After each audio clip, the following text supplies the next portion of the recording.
Do you lock your car if you park it in the street? Turns out sometimes it's not enough to stop a criminal from breaking in. 13 News reporter Richard Bodie has more on a recent string of break-ins in one Rockford neighborhood and what you can do to protect your vehicle.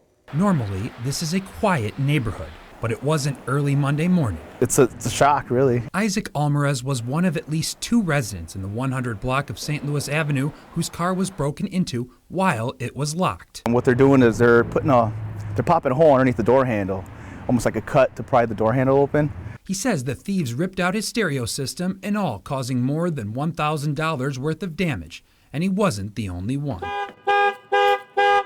Just next door, Alvarez's neighbor, Bill Edmondson, says he was the victim of the same crime. My door lock had actually been punched out. Pop a screwdriver into the hole behind the lock and pop it like this. And while they caused plenty of damage to his car, there was nothing inside to steal.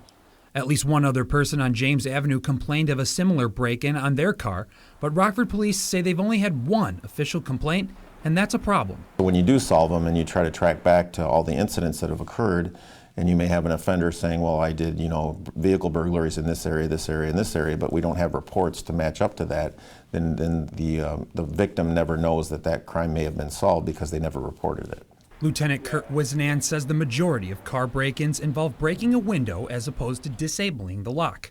So the key for neighbors is to stay vigilant by taking valuables out of their car, parking under a light, and keeping an eye out for suspicious people. For your 13 Weather Authority, Richard Bodie, 13 News. Edmondson says he has security video that may show whoever was breaking into those cars. He plans on giving that over to police. If you were a victim of a similar crime in that area, police ask that you report it to them.